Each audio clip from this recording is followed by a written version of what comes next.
Selamat malam semuanya. Di sini kami dari kelompok 3 ingin mempresentasikan terkait topik turunan fungsional asam karboksilat. Sebelumnya izin memperkenalkan diri. Perkenalkan, nama saya Eva Donis Matupang dengan NIM 125330036 dan selanjutnya akan dilanjutkan oleh teman-teman saya.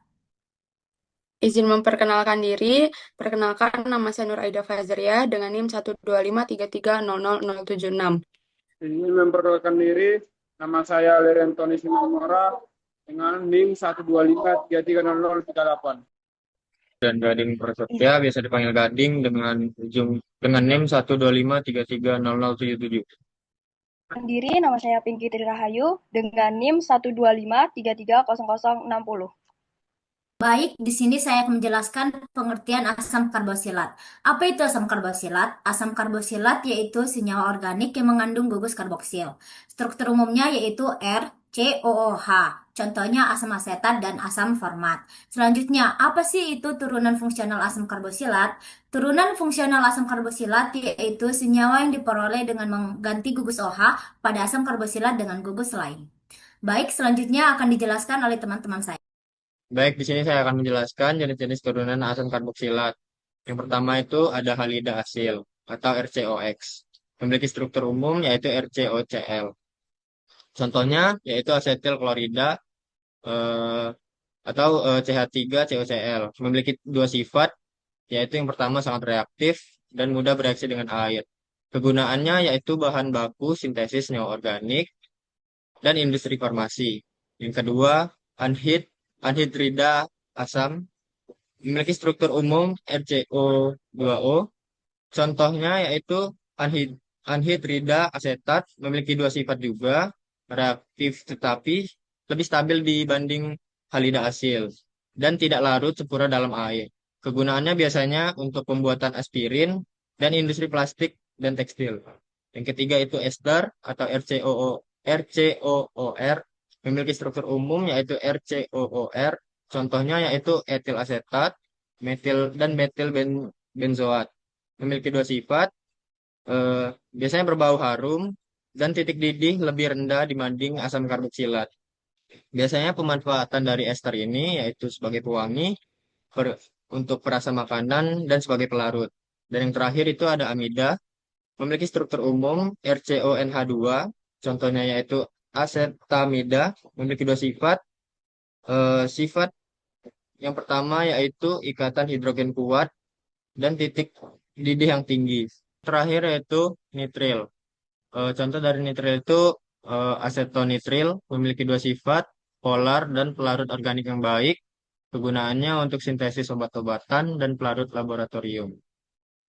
Baik, selanjutnya urutan reaktivitas turunan asam karboksilat. Dari yang paling reaktif yaitu halida asil, anhidrida asam, ester, amida, karboksilat. Lalu penyebabnya itu yaitu kemampuan gugus pergil berbeda-beda. Baik, selanjutnya ada aplikasi dalam kehidupan sehari-hari. Dari materi ini kita dapat memahami bahwa kimia organik sangat dekat dengan kehidupan sehari-hari, seperti ester digunakan sebagai pewangi, parfum, dan perisa makanan. Terus ada amida terdapat dalam protein dan bahan pembuat nilon, sedangkan anhidrida sebagai asam dimanfaatkan dalam pembuatan obat-obatan aspirin. Dengan mempelajari ini, kita dapat menjadi lebih memahami ilmu kimia dan berperan dalam menghasilkan produk yang membantu kita dalam memudahkan kehidupan. Baik, di sini kita akan membahas studi kasus penggunaan ester dalam produk parfum. Di mana perlu kita ketahui bahwa ester memiliki aroma yang khas yang sangat menyenangkan hingga sering digunakan sebagai komponen utama dalam pembuatan parfum. Akan tetapi, ester itu sebagian besar memiliki tingkat volatilitas yang cukup tinggi sehingga aromanya mudah dilepaskan untuk ke udara. Jadi prinsip kimia ester ini memberikan aroma awal yang kuat karena mudah menguap. Tetapi untuk membuat parfum lebih tahan lama diperlukan kombinasi dengan senyawa yang lain. Nah, dapat disimpulkan bahwasannya ester ini tidak efektif dalam pembuatan parfum, tetapi dia itu hanya efektif dalam pembuatan aromanya, tidak bertahan lama ketika digunakan karena memiliki sifat yang mudah menguap gitu. Baik, saya akan menjelaskan tentang analisis analisis dalam studi kasus tentang penggunaan ester dalam produk parfum. Analisis itu terdapat ada beberapa. Yang pertama itu ester memiliki aroma yang harum dan khas sehingga banyak digunakan dalam parfum. Namun sebagian besar ester bersifat mudah menguap sehingga aromanya cepat tercium tetapi juga cepat hilang.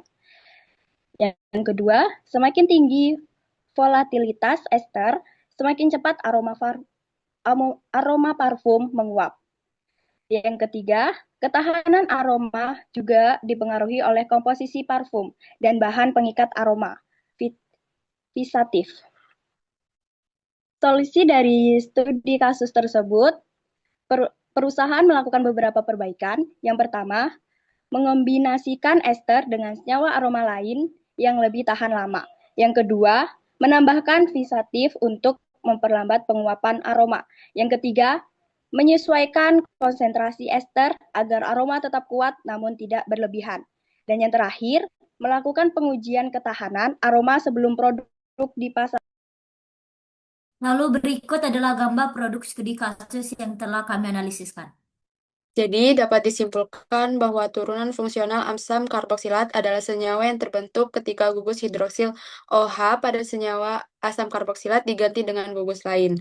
Turunan yang termasuk di dalamnya yaitu halida asli, anhidrida asam, ester, amida, dan nitril. Setiap turunan memiliki sifat, tingkat reaktivitas, serta fungsi yang berbeda-beda.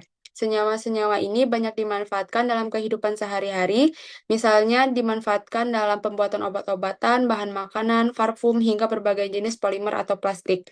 Oleh karena itu, mempelajari turunan asam karboksilat penting untuk memahami penerapan kimia organik dalam berbagai bidang industri dan kehidupan. Sekian dari hasil presentasi kami. Terima kasih.